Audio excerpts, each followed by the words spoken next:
कौसल्या सुप्रजा रामपूर्वा सन्ध्या प्रवर्तते उत्तिष्ठ नरशार्दूल कर्तव्यं दैवमान्धिकम् कौसल्या सुप्रजा रामपूर्वा सन्ध्या प्रवर्तते उत्तिष्ठ नरशार्दूल कर्तव्यं दैवमान्धिकम् उत्तिष्ठोत्तिष्ठ गोविन्द उत्तिष्ठ गरुडध्वज उत्तिष्ठ कमलाकान्ता त्रैलोक्यं मङ्गलं कुरु उत्तिष्ठोत्तिष्ठ गोविन्द उत्तिष्ठ गरुडध्वज उत्तिष्ठ कमलाकान्ता त्रैलोक्यं मङ्गलं कुरु मातः समस्त जगतां मधुकैटभारे वक्षो विहारिणि मनोहर दिव्यमूर्ते श्रीस्वामिनि श्रुत जनप्रियदानशीले श्रीवेङ्कटेश दयिते तव सुप्रभातम् मातः समस्त जगतां मधुकैटभारे वक्षो विहारिणि मनोहर दिव्यमूर्ते श्रीस्वामिनि श्रुत जनप्रियदानशीले श्रीवेङ्कटेश दयिते तव सुप्रभातम् तव सुप्रभातमरविन्दलोचने भवतु प्रसन्नमुखचन्द्रमण्डले विधिशङ्करेन्द्रवनिताभिरर्चिते वृषशैलनाथ दयिते दयानिधे अत्र्यादिसप्तऋषयः समुपास्य सन्ध्याम् आकाशसिन्धुकमलानि मनोहराणि आदाय पादयुगमर्चयितुम् प्रपन्नाः शेषाद्रिशेखर विभो तव सुप्रभातम् पञ्चाननाब्ज भव षण्मुखवासवाद्याः त्रैविक्रमादिचरितम् विबुधास्तु वन्ति भाषापतिः पठति वासरशुद्धिमारात् शेषाद्रिशेखर विभो तव सुप्रभातम् ईषत्प्रफुल्ल सरसीरुहनारिकेलपूगद्रुमादिसुमनोहर पालिकानाम् आवाति मन्दमनिलः सह दिव्यगन्धैः शेषाद्रिशेखर विभो तव सुप्रभातम् उन्मील्य नेत्रयुगमुत्तम पञ्जरस्थाः पात्रावशिष्ट कदलीफलपायसानि भुक्त्वा सलीलमथ केलिशुकाः पठन्ति शेषाद्रिशेखर विभो तव सुप्रभातम् तन्त्री प्रकर्ष मधुरस्वनया विपञ्च गायत्यनन्दचरितम् तव नारदोऽपि भाषा समग्रमसहृत्करचाररम्यम् शेषाद्रिशेखर विभो तव सुप्रभातम् भृङ्गावळी च मकरन्दरसानुविद्ध झङ्कारगीत निनदैः सह सेवनाय गिर्यात्युपान्त सरसी कमलोदरेभ्यः शेषाद्रिशेखर विभो तव सुप्रभातम् योषा गणेन वरदध्नि विमथ्यमाने घोषालयेषु दधिमन्थन तीव्र घोषाः रोषात् कलिम् विदधते ककुभश्च कुम्भाः शेषाद्रिशेखर विभो तव सुप्रभातम् पद्मेश मित्र शतपत्र गतालिवर्गाः हर्तुम् श्रियम् कुवलयस्य निजाङ्गलक्ष्म्या भेरी निनादमिव बिभ्रति तीव्रनादम् शेषाद्रिशेखर विभो तव सुप्रभातम् श्रीमन्नभीष्टवरदाखिल लोकबन्धो श्री श्रीनिवास जगदेक दयैक सिन्धो श्रीदेवतागृह भुजान्तल दिव्यमूर्ते श्रीवेङ्कटाचलपते तव सुप्रभातम् श्रीमन्नभीष्टवरदाखिल लोकबन्धो श्री श्रीनिवास जगदेक दयैक सिन्धो श्रीदेवतागृह भुजान्तर दिव्यमूर्ते श्रीवेङ्कटाचलपते तव सुप्रभातम् श्रीस्वामि पुष्करिणिकाप्लव निर्मलाङ्गाः श्रेयोर्थिनो हर विरिञ्च सनन्दनाद्याः द्वारे वसन्ति वरवेत्र हतोत्तमाङ्गाः श्रीवेङ्कटाचलपते तव सुप्रभातम् श्रीशेषशैल गरुडाचल वेङ्कटाद्रिनारायणाद्रिवृषभाद्रिवृषाद्रिमुख्याम् आख्याम् त्वदीय वसतेरनिशम् वदन्ति श्रीवेङ्कटाचलपते तव सुप्रभातम् सेवा परा शिव सुरेश कृशानुधर्म रक्षोऽम्बुनाथ पवमान धनाधिनाथाः बद्धाञ्जलि प्रविलसन् निज शीर्षदेशाः श्रीवेङ्कटाचलपते तव सुप्रभातम् घाटीषु देवि खगराज मृगाधिराज नागाधिराज गजराज हयाधिराजाः स्वस्वाधिकार महिमाधिकमर्थयन्ते श्रीवेङ्कटाचलपते तव सुप्रभातम् सूर्येन्दुभौम बुधवाक्परिकाव्य सौरि स्वर्भानुकेतु दिविषत्परिषत्प्रधानाः त्वद्दासदास चरमावधिदासदासाः श्रीवेङ्कटाचलपते तव सुप्रभातम् त्वत्पादधूलिभरितस्फुरितोत्तमाङ्गाः स्वर्गापवर्गनिरपेक्ष निजान्तरङ्गाः कल्पागमाकलनयाकुलताम् लभन्ते श्रीवेङ्कटाचलपते तव सुप्रभातम् त्वद्गोपुराग्रशिखराणि निरीक्षमाणाः स्वर्गापवर्गपदवीम् परमाम् श्रयन्तः मर्त्या मनुष्य भुवने मतिमाश्रयन्ते श्रीवेङ्कटाचलपते तव सुप्रभातम् श्रीभूमिनायक दयादिगुणामृताब्धे देवादिदेव जगदेक शरण्यमूर्ते श्रीमन्ननन्त गरुडादिभिरर्चिताङ्घ्रे श्रीवेङ्कटाचलपते तव सुप्रभातम् श्रीपद्मनाभ पुरुषोत्तम वासुदेव वैकुण्ठ माधव जनार्दन चक्रपाणे श्रीवत्स चिह्न शरणागत पारिजात श्रीवेङ्कटाचलपते तव सुप्रभातम् कन्दर्पदर्पहर सुन्दर दिव्यमूर्ते कान्ताकुजाम्बुरुह कुड्मललोल दृष्टे कल्याण निर्मल गुणाकर दिव्य कीर्ते श्रीवेङ्कटाचलपते तव सुप्रभातम् मीनाकृते कमठकोल नृसिंहवर्णिन् स्वामिन् परश्वत तपोधन रामचन्द्र शेषांश रामयदुनन्दन कल्किरूप श्रीवेङ्कटाचलपते तव सुप्रभातम् लेलालवङ्ग घनसार सुगन्धितीर्थम् दिव्यम् वियस्सरिति हेम घटेषु पूर्णम् धृत्वाद्य वैदिक शिखामणयः प्रहृष्टाः तिष्ठन्ति वेङ्कटपते तव सुप्रभातम् भास्वानुदेति विगचानि सरोरुहाणि सम्पूरयन्ति निनदैः कगुभो विहङ्गाः श्रीवैष्णवाः सततमर्थितमङ्गलास्ते धामाश्रयन्ति तव वेङ्कट सुप्रभातम्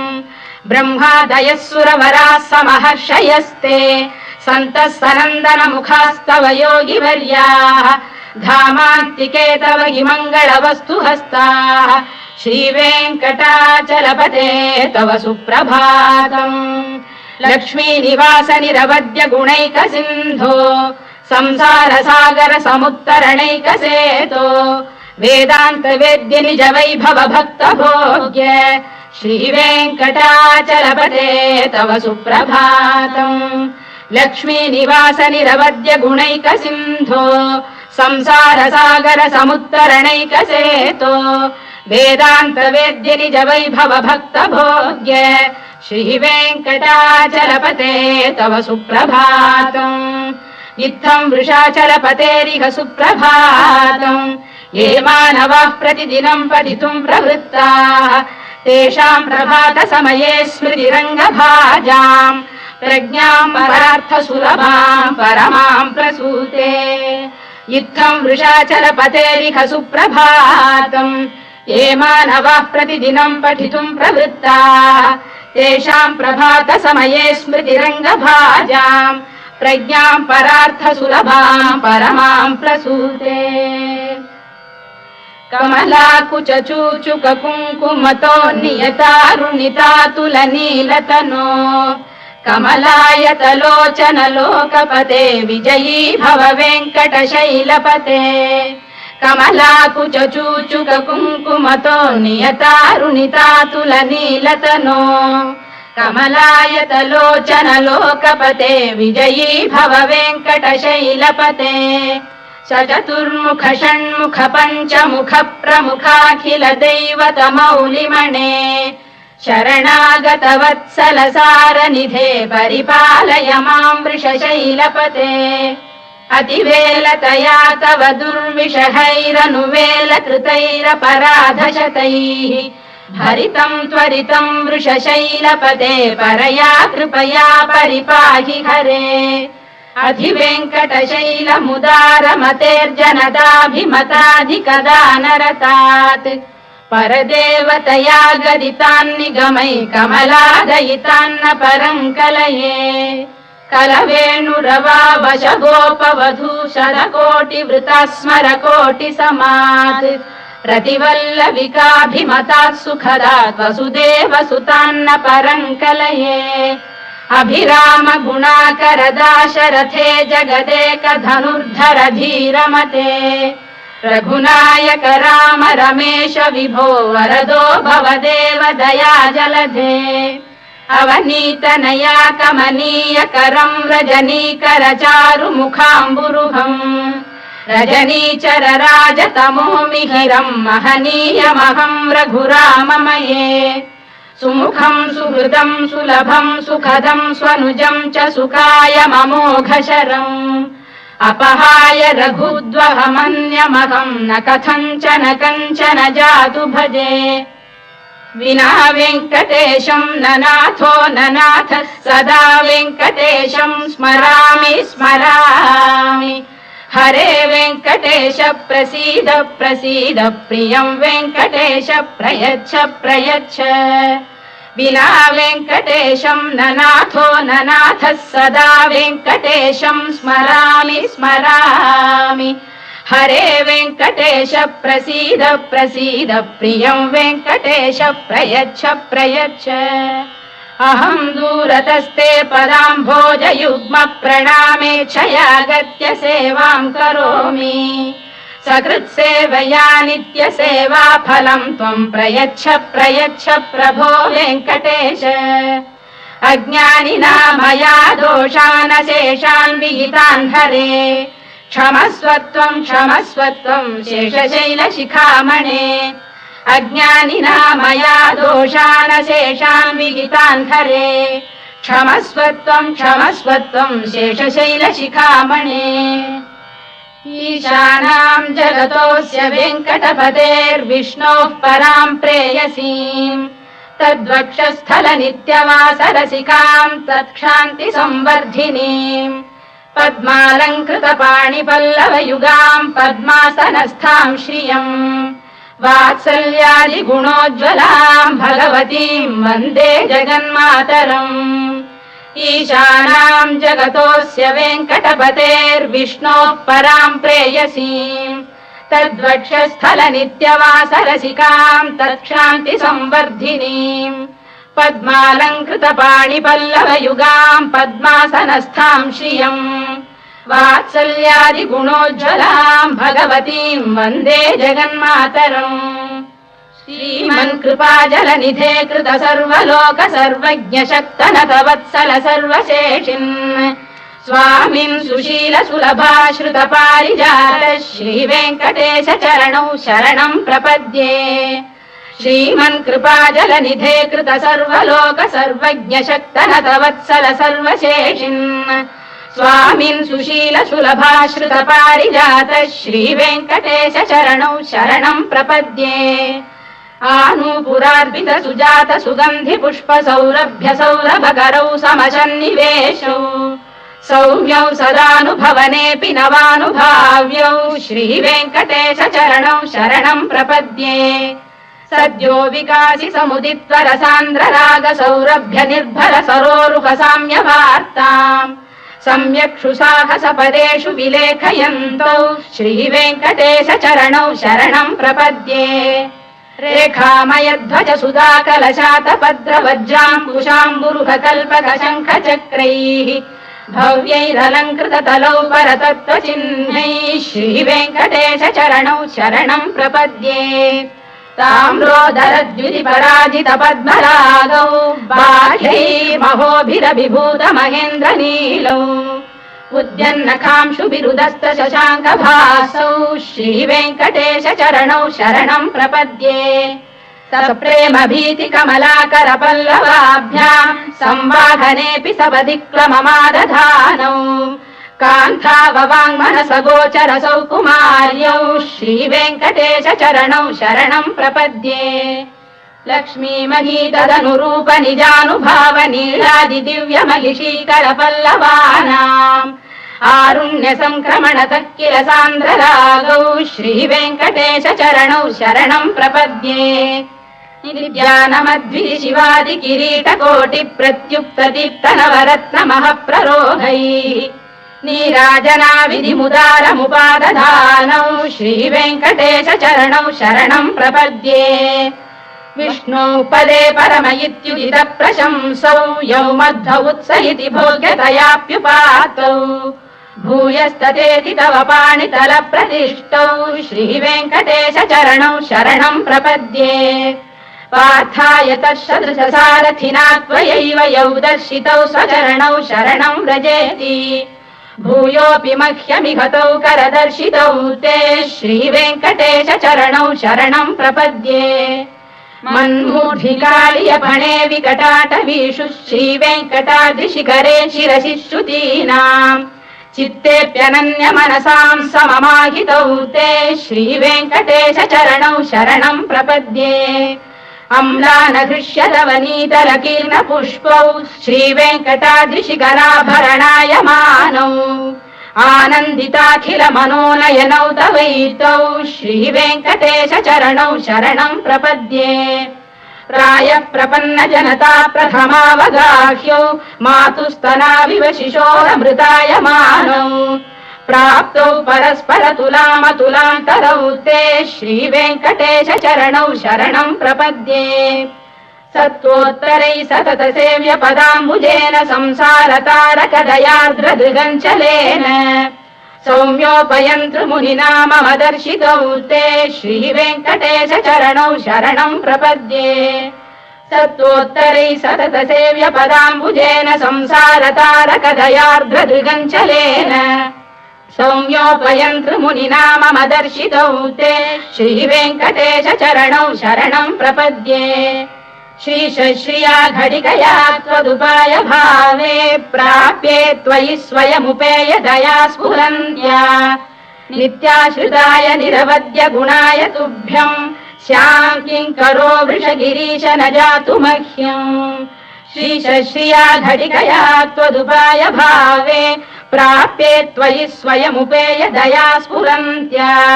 नित्याश्रिताय निरवद्य गुणाय तुभ्यम् श्याम् किङ्करो वृषगिरीश न जातु मह्यम् श्रियकान्ताय कल्याणनिधये निधयेऽर्थिनाम् श्रीवेङ्कटनिवासाय श्रीनिवासाय मङ्गलम् श्रियकान्ताय कल्याणनिधये निधयेऽर्थिनाम् श्रीवेङ्कटनिवासाय श्रीनिवासाय मङ्गलम् लक्ष्मी सविभ्रमालोक सुभ्रू विभ्रम चक्षुषे चक्षुषे सर्वलोकानां वेङ्कटेशाय मङ्गलम् श्रीवेङ्कटाद्रिशृङ्गाग्रमङ्गलाभरणाङ्गये मङ्गलानां निवासाय श्रीनिवासाय मङ्गलम् सर्वावयव सौन्दर्य सम्पदा सर्वचेतसाम् सदा सम्मोहनायास्तु वेङ्कटेशाय मङ्गलम् नित्याय निरवध्याय सत्यानन्द चिदात्मने सर्वान्तरात्मने श्रीमद्वेङ्कटेशाय मङ्गलम् स्वतः सर्वविदे सर्वशक्तये सर्वशेषिणे सुलभाय सुशीलाय वेङ्कटेशाय मङ्गलम् परस्मै ब्रह्मणे पूर्णकामाय परमात्मने प्रयुञ्जे परतत्त्वाय वेङ्कटेशाय मङ्गलम् आकालतत्त्वमश्रान्तमात्मनामनुपश्यताम् अतृप्त्यमृतरूपाय वेङ्कटेशाय मङ्गलम् प्रायस्वचरणौ पुंसाम् शरण्यत्वेन पाणिना कृपया दिशते श्रीमद्वेङ्कटेशाय मङ्गलम् दयामृततरङ्गिण्यास्तरङ्गैरिव शीतलैः अभाङ्गैः सिञ्चते विश्वम् वेङ्कटेशाय मङ्गलम् श्रद्भूषाम्बरहेतीनाम् सुषमावकमूर्तये सर्वार्तिशमनायास्तु वेङ्कटेशाय मङ्गलम् श्रीवैकुण्ठविरक्ताय स्वामी पुष्करिणीतटे रमया रममाणाय वेङ्कटेशाय मङ्गलम् श्रीवैकुण्ठविरक्ताय स्वामी पुष्करिणीतटे रमया रममाणाय वेङ्कटेशाय मङ्गलम् श्रीमत्सुन्दरजामातृमुनिमानसवासिने